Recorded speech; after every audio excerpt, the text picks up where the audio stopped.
Last video में हमने French चौड़ाई का फार्मूला निकाला था और यहाँ पर हम बात करने वाले हैं कि फ्रेंच चौड़ाई किन किन चीज़ों पर डिपेंड करेगी, इसका मान हम कैसे बढ़ा सकते हैं और कैसे घटा सकते हैं। तो चलिए शुरू करते हैं। तो हमने ये कैलकुलेट किया था कि फ्रेंच चौड़ाई जो बीटा है इसकी value D lambda upon 2d होती है। यहाँ पर जो d है ये डबल स्लिट से पर्दे की दूरी थी और स्मॉल d 2d ये दोनों स्लिटों के बीच की दूरी 2d और यहाँ पर जो लैम्डा है वो इस प्रकाश की तरंगदैर्घ्य है जो सोर्स S से उत्पन्न होकर के पर्दे तक जा रहा है। तो यहाँ पर हम देख रहे हैं कि पर्दे पे जो डिफरेंट पॉइंट्स हमने लिए हैं जिनको नाम O, D1, B1, D2, B2 दिए हुए हैं, ये वो बिंदु हैं जहाँ पर दीप्त और अदीप्त फ्रिंजें बन रही हैं। जैसा हम यहाँ पर देख रहे हैं बिंदुओं पर जो फ्रिंज बन रही है ये सेंट्रल फ्रिंज है, ये दीप्त फ्रिंज, इसके बाद अदीप्त फ्रिंज, फिर दीप्त, फिर अदीप्त। तो दीप्त फ्रिंज को हमने B से डिनोट किया हुआ है और जो डार्क फ्रिंज है उसको D से डिनोट किया हुआ है। तो D1 मतलब पहली अदीप्त फ्रिंज, ये पहली दीप्त फ्रिंज, फिर ये दूसरी अदीप्त फ्रिंज, ये दूसरी दीप्त फ्रिंज। इसी तरह से नीचे ये पहली अदीप्त, पहली दीप्त, फिर पहली अदीप्त और ये दूसरी दीप्त फ्रिंज है। तो जो बीटा था यहाँ पर फ्रिंज चौड़ाई, बीटा क्या है? दो लगातार दीप्त फ्रिंजों के बीच की दूरी, जैसे यहाँ से यहाँ तक का ले लें, ये दूरी बीटा हो जाएगी। इसी तरह से हम ये दोनों दीप्त फ्रिंज ले लें लगातार वाली, ये दूरी बीटा हो जाएगी। इसी तरह से इन दोनों के बीच की दूरी बीटा, इनके बीच की दूरी बीटा।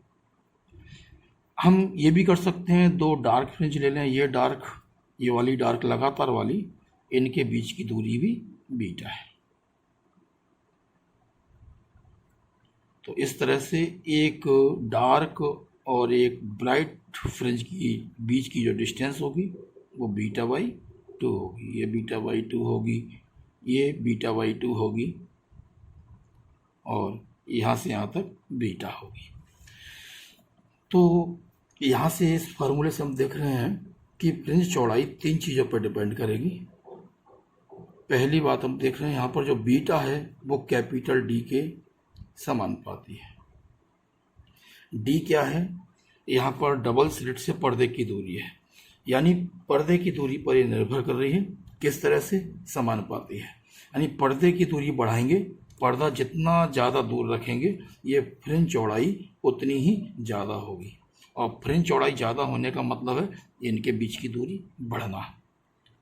लेकिन वास्तविक प्रयोग में हम इस दूरी D को बहुत ज़्यादा नहीं बढ़ाते, क्योंकि अगर हम इस दूरी को बहुत ज़्यादा बढ़ा देंगे तो पर्दे पर जो प्रकाश आएगा वो विसरित होगा, कि प्रकाश जितनी ज़्यादा दूरी तय करेगा वो उतना ज़्यादा फैलेगा, तो फ्रिंजें हमें स्पष्ट नहीं दिखेंगी, थोड़ी धुंधली टाइप की हो जाती हैं।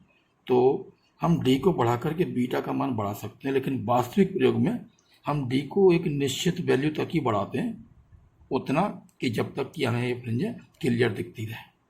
बाय द वे D बढ़ाने पर फ्रिंज चौड़ाई बढ़ जाएगी।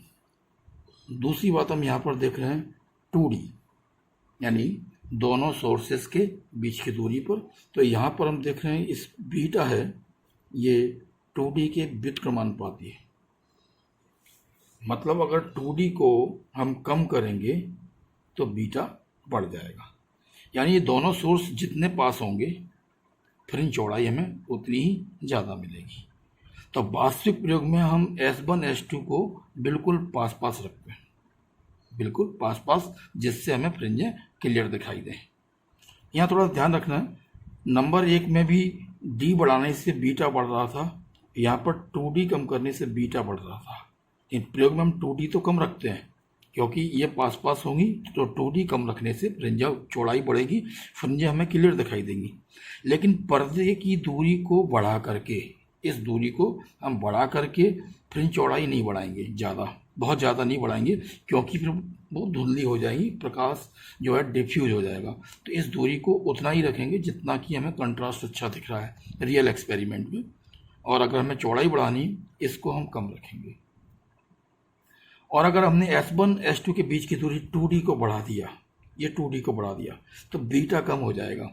बीटा कम होने का मतलब है ये फ्रिंजें पास पास आने लगेंगी, ये फ्रिंज चौड़ाई कम हो जाएगी।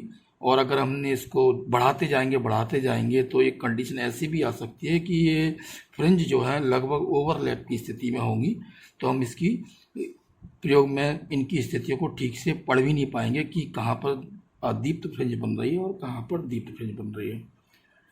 तीसरी बात जो हम देख रहे हैं यहाँ पर, लैम्डा, जो बीटा है वो तरंगदैर्ध्य लैम्डा के समानुपाती है। मतलब अगर प्रकाश की तरंगदैर्ध्य जितनी ज़्यादा होगी, फ्रिंज चौड़ाई भी उतनी ही ज़्यादा होगी। अगर हम दृश्य प्रकाश की बात करें तो लाल प्रकाश के लिए जो तरंगदैर्ध्य होगी लैम्डा, और बैगनी प्रकाश के लिए जो तरंगदैर्ध्य होगी, इसमें लाल प्रकाश की तरंगदैर्ध्य बैगनी से ज़्यादा होती है। लाल प्रकाश की तरंगदैर्ध्य बैगनी से ज़्यादा होती है। मतलब यह है कि हम लाल प्रकाश का उपयोग करें इस प्रयोग में तो फ्रिंजें हमें चौड़ी दिखाई देंगी, ज़्यादा चौड़ी दिखाई देंगी। और बैगनी प्रकाश का उपयोग कम करेंगे, बैगनी प्रकाश का उपयोग करेंगे तो फ्रिंज चौड़ाई कम मिलेगी। इसी पर बेस पे कभी कभार एग्जाम में एक क्वेश्चन पूछा जाता है कि अगर यंग के प्रयोग को हम पानी में करें तो फ्रिंज चौड़ाई पर क्या फर्क पड़ेगा। ठीक है, यंग के प्रयोग को हम पानी में करें तो फ्रिंज चौड़ाई पर क्या फर्क पड़ेगा। मान लो इस प्रयोग को हम वायु में कर रहे हैं और वायु में फ्रिंज चौड़ाई मान लीजिए बीटा 0 से हम प्रदर्शित करें, तो वायु में फ्रिंज चौड़ाई बीटा 0 से हमने इसको इंडिकेट कर दिया। और फार्मूला क्या है, डी लैम्डा बटे 2D। वायु में तरंगदैर्ध्य को हमने चलिए लैम्डा 0 से डिनोट कर देते हैं। तो वायु में जब हम यंग के प्रयोग को कर रहे हैं तो फ्रिंज चौड़ाई हमें मिल रही है इस फार्मूले से जो अभी लिखा है। अब अगर यही प्रयोग हम एज इट इज पानी के अंदर करें, मतलब ना ही हमें ये 2D चेंज करना है और ना ही D का चेंज करना है, तब फ्रिंज चौड़ाई क्या होगी। तो यहाँ पर देखें, तथा जल में फ्रिंज चौड़ाई, चलिए इसको हमने नाम दिया बीटा, तो ये हो जाएगा डी लैम्डा बटे 2D। अब इनमें रिलेशन क्या होगा आपस में वो हम निकाल सकते हैं।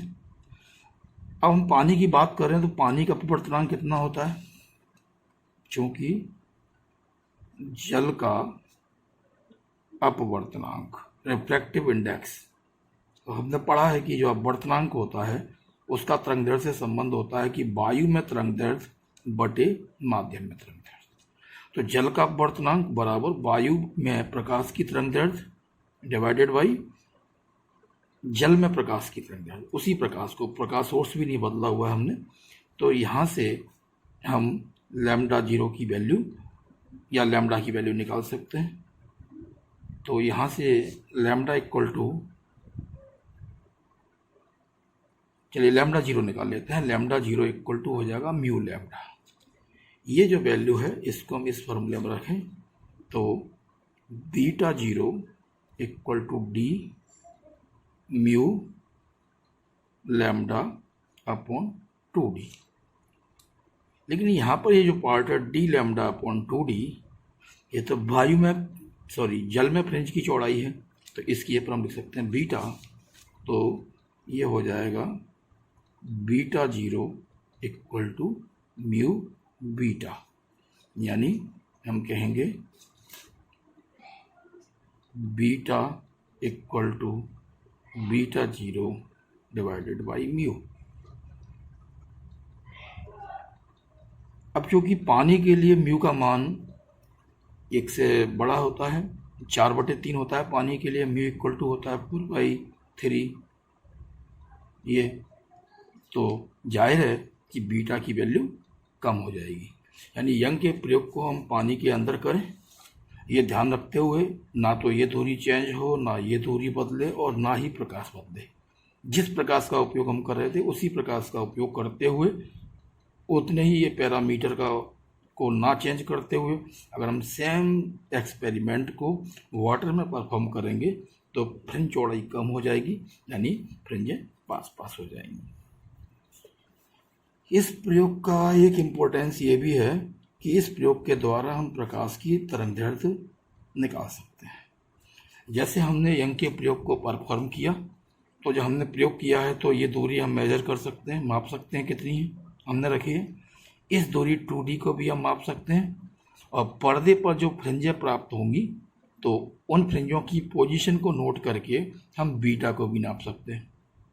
तो प्रयोग के द्वारा हमें बीटा मिल जाएगा, डी मिल जाएगा, 2D मिल जाएगा। तो इन तीनों की वैल्यू को हम इस फॉर्मूले में रख के सॉल्व करेंगे तो हमें इस लैम्डा की वैल्यू मिल जाएगी, यानी हमें उस प्रकाश की तरंगदैर्घ्य ज्ञात हो जाएगी जो हमने इस प्रयोग में किया है। तो इस प्रयोग को करके हम प्रकाश की तरंगदैर्घ्य भी ज्ञात कर सकते हैं। तो ये यंग के प्रयोग का जो है एक इम्पोर्टेंस है।